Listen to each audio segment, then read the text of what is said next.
जाते हम लोग, कहाँ रहेंगे यहाँ? वहाँ से आएगा तब ना। इस चुनावी सभा की हम लोग बुलाने के लिए नहीं गए, हम मंत्री जी को वो ना है यहाँ। जिला जनता दल यूथ के अध्यक्ष जनाब अब्दुल कयूम साहब, कार्यक्रम के संचालक खजौली के पूर्व विधायक भारतीय जनता पार्टी के नेता भाई अरुण शंकर प्रसाद जी, झंझारपुर लोकसभा क्षेत्र से जनता दल यूथ राष्ट्रीय जनतांत्रिक गठबंधन एनडीए के उम्मीदवार भाई रामप्रीत मंडल जी, यहाँ इस कार्यक्रम में उपस्थित भारतीय जनता पार्टी के नेता और मेरे मंत्रिमंडलीय सहयोगी भाई विनोद नारायण झा जी, राजनगर के माननीय विधायक भाजपा के नेता श्री रामप्रीत पासवान जी,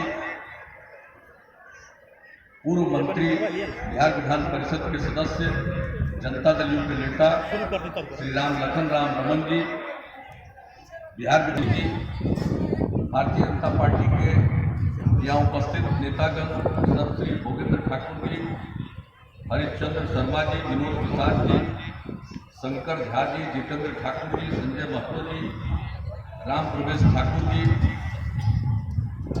सुरेंद्र मंडल जी, अशोक पासवान जी, अमरेश झा जी, मंगल बिहारी कामत जी, डॉक्टर AP सिंह जी, श्रीमती प्रमिला पुंगरे जी, लोक जनशक्ति पार्टी के नेता श्री दीपक कुमार जी, जीवन पासवान जी, जदयू के नेता श्री प्रकाश सिंह जी, सपनेश झा जी, अशोक मंडल जी, मुन्नू झा जी, ठाकुर जी, प्रोफेसर महेंद्र सिंह जी, नवल झा जी, संजीव झा मुन्ना जी, जटाशंकर झा जी, विनय सिंह जी, किशोरी सिंह जी, शिव कुमार यादव जी, गुड्डू जी, जनाब मोहम्मद इसराइल साहब, जनाब जहीर मलमली साहब, कपिलेश्वर पांडे जी, अनिल झा जी, और यहाँ एनडीए के तीनों घटक दलों के हमारे सभी प्रिय साथियों, सभी सम्मानित, आप सब इस सभा में उपस्थित हुए हैं।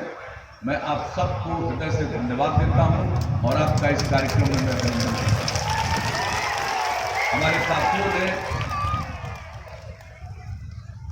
बहुत बातों की चर्चा कर दी।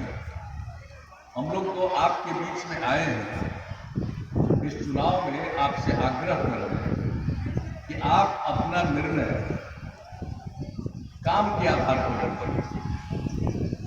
हम लोगों की केंद्र में सरकार है,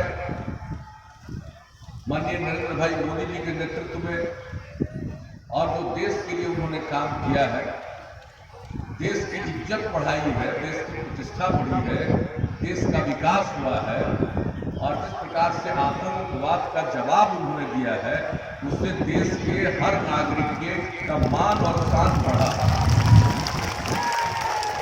और उन्होंने देश के विकास के लिए काम किया, बिहार के विकास के लिए काम किया।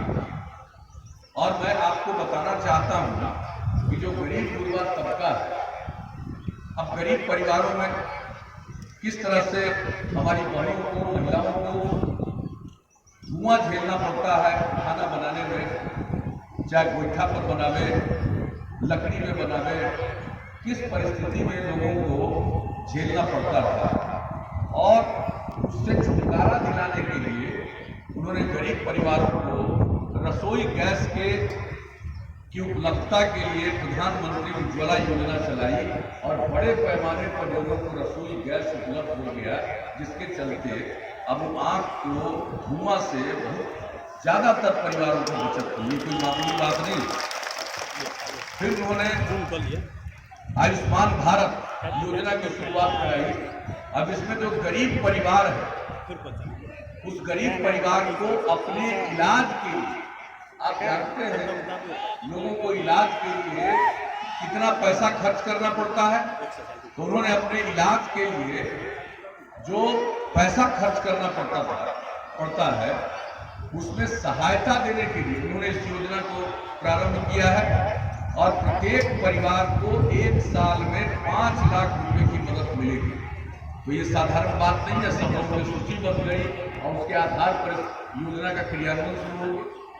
इस तरह की अनेक योजनाएं और एक योजनाएं उन्होंने जो हाल में लागू की है कृषि के क्षेत्र के लिए और किसानों की मदद के लिए, कि हर किसान को जो खेती करते हैं उनको हम 6,000 रुपए की मदद देंगे सरकार की तरफ से, केंद्र सरकार की तरफ से। और एक बात जान लीजिए, ये कुछ पार्टी के लोग जो आज न जाने कैसे कैसे शब्दों का प्रयोग करते हैं, अब वैसी परिस्थिति में ये कहेगा कि कर्ज माफ कर देंगे। ठीक है, कर्ज माफ कर दो, लेकिन आप जरा बताइए कि हर देश का हर किसान क्या कर्ज लेता है? देश के किसानों की अगर मदद करनी है तो सबसे बड़ी उनकी जरूरत क्या है? किसान जब खेती करता है तो उसको पैसा लगाना पड़ता है, पूंजी लगाना पड़ता है। अगर हम उनको मदद कर दें, खेती में जो वो पैसा लगाते हैं उसमें हम मदद कर देंगे तो उनको पैसा कम लगेगा और खेती से उनकी आमदनी बढ़ जाएगी। तो ये योजना उन्होंने शुरुआत करा दी और इसका नाम दिया है प्रधानमंत्री किसान सम्मान निधि योजना। तो अब इस तरह की योजना चलाते हैं और उसके बाद देश की प्रतिष्ठा तो बढ़ी है। अब हम बिहार की चर्चा करें। बिहार में तो हम लोगों को, आप लोगों ने 13 साल से काम करने का मौका दिया है। हम तो भाई आपकी सेवा करते रहते, हमारा कोई दूसरा काम नहीं। और लोग न जाने क्या अनाप शनाप वक्तव्य देते रहते हैं। मैं किसी का कोई जवाब नहीं देता हूँ, जिसको कोई रुचि है, मेरी कोई दिलचस्पी नहीं है, मैं तो उसको संज्ञान में भी नहीं लेता हूँ कि कौन क्या अनाप शनाप बोल रहा है। हमारी दिलचस्पी काम में।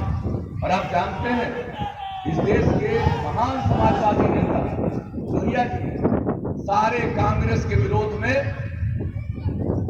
समूचे दलों को एकजुट किया था 67 के पहले, 1967, और 9 राज्यों में गैर कांग्रेसी सरकार बनी। तो बिहार में जब सरकार बनी और सब जगह सरकार बनी तो उन्होंने एक ही कहा और वो 1967 में चले गए अक्टूबर महीने में। लेकिन उन्होंने अब सब लोगों को कहा कि देखो अब सरकार में आने का मौका मिला है, जुबान मत चलाओ, काम करो और काम ऐसा करो कि तुम्हारा काम बोले। काम से बोलना जरूरी है, जुबान से बोलना जरूरी नहीं है। और अब छात्र जीवन से लोहिया जी की इस बात को सदैव ध्यान में रखते हैं, इसलिए मेरी रुचि रहती है काम कर रहे हैं। जुबान क्या चलाना है भाई? इस लोगों की तो रुचि है खाली जुबान चलाओ। और हम लोगों ने बिहार में इतना काम किया और काम तो अपने स्तर से कर रहे हैं, चाहे सड़क की बात हो, स्कूल हो, अस्पताल हो, किस क्षेत्र में भी पुल पुलिया, आपदा प्रबंधन, कौन सा काम है जिसको हम लोग रुचि नहीं लेते।